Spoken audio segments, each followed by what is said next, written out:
আসসালামু আলাইকুম। চলে আসলাম আরেকটি নতুন ভিডিও নিয়ে।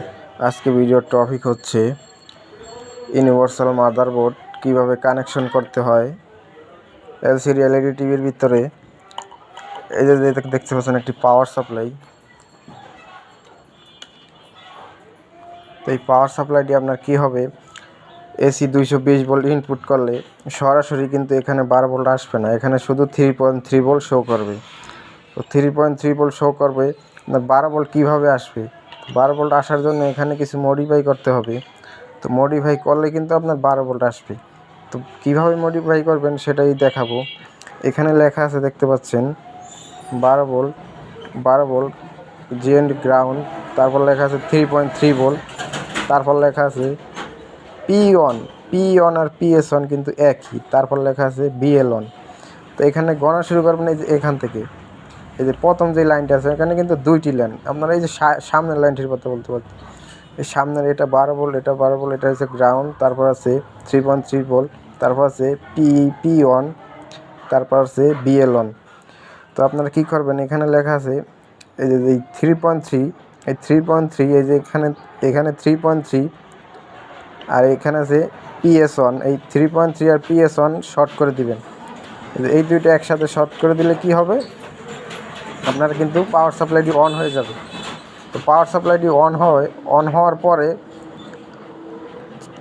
অথবা চাইলে আপনারা যদি মনের কোনো সন্দেহ থাকে হবে কি না, চাইলে আপনারা একটা 10K রেজিস্টার নেবেন। 10K রেজিস্টার নিয়ে এখানে এই দুইটি শর্ট করে দিবেন। তো শর্ট করে দিলে কি হবে, আপনার পাওয়ার সাপ্লাইটি অন হয়ে যাবে। তো অন হলে এখান থেকে একটি 12 ভোল্ট নেবেন। 12 ভোল্ট নিয়ে যদি আপনারা ইউনিভার্সাল অ্যান্ড্রয়েড মাদারবোর্ড লাগাইতে চান, তো আমি এটা দিয়েই দেখাচ্ছি, আমি অ্যান্ড্রয়েড দিয়ে দেখাচ্ছি না। অ্যান্ড্রয়েড আর এটা একই, সেম কানেকশন। তো এইখানে দেখতে পাচ্ছেন লেখা আছে 12 ভোল্ট, 12 ভোল্ট। আপনারা শুধু এখান থেকে একটি 12 ভোল্ট নিয়ে এখানে দিয়ে দিবেন, একটি 12 ভোল্ট তার নিয়ে এখানে ঝালাই দিয়ে নেবেন। তারপর নিয়ে নেবেন এই যে এখানে লেখা আছে গ্রাউন্ড, এই যে এই গ্রাউন্ড নিয়ে এই যে এখানে লেখা আছে জিএনডি গ্রাউন্ড, এই গ্রাউন্ডে জুড়ে দিবেন। জুড়ে দিলে কি হবে, আপনার ইউনিভার্সাল মাদারবোর্ডটি কিন্তু অন হয়ে গেছে। তো অন হয়ে যাওয়ার কারণ, অন হয়ে গেলে যে আপনার টিভিটা অন হয়ে ব্যাকলাইটটি অন হবে বিষয়টা এমন না। ব্যাকলাইটটি অন করার জন্য আপনার এখান থেকে একটা BL1 সিগন্যালের প্রয়োজন। তো BL1 সিগন্যাল কোথা থেকে নেবেন, এই যে দেখতে পাচ্ছেন অনেক সময় লেখা থাকে BL1, অনেক সময় লেখা থাকে 1। এই যে দেখতে পাচ্ছেন 1 লেখা আছে, এই যে 1 লেখা আছে, এই 1-এর সাথে কী করবেন, এখানে একটি তার ঝালাই দিয়ে নেবেন। তার ঝালাই দিয়ে এখানে লেখা আছে BL1। BL1 এই যে এই পিনটার সাথে এই যে 1 আর এই BL1 তার ঝালাই দিয়ে এখানে লাগিয়ে দিবেন। তাহলে কি হবে, আপনার রিমোট দিয়ে অন করার সাথে সাথে আপনার টিভিটা অন হয়ে যাবে, ব্যাকলাইটটি অন হয়ে যাবে।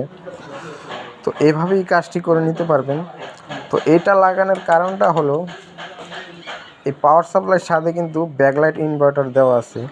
তো অনেক সময় কি হয় যে আমরা যদি কম্বো মাদারবোর্ড ইউজ করি, সেই ক্ষেত্রে এই কানেকশনটি ব্যাকলাইট ইনভার্টারের মিলাতে অনেকটা বিভ্রান্তিতে পড়ন লাগে, কিভাবে কি সেটাই পড়ন লাগে। সেই ক্ষেত্রে শর্টকাটে আপনারা চাইলে ইউনিভার্সাল এটাও লাগাতে পারেন, চাইলে অ্যান্ড্রয়েড মাদারবোর্ডও লাগাতে পারেন, সেটা কাস্টমারের চাহিদা বুঝা।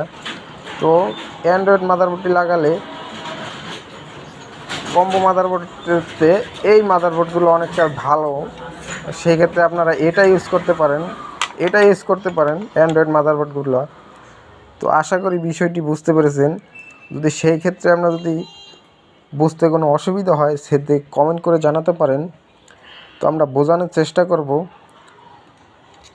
তো আশা করি বিষয়টি বুঝতে পেরেছেন। ভিডিওটি ভালো লাগলে চ্যানেলটি সাবস্ক্রাইব করে পাশে থাকা বেল বাটনটি বাজিয়ে দিবেন নতুন ভিডিও সবার আগে দেখার জন্য। তো আজকে এখানেই বিদায় নিচ্ছি, দেখা হবে অন্য কোনো ভিডিওতে।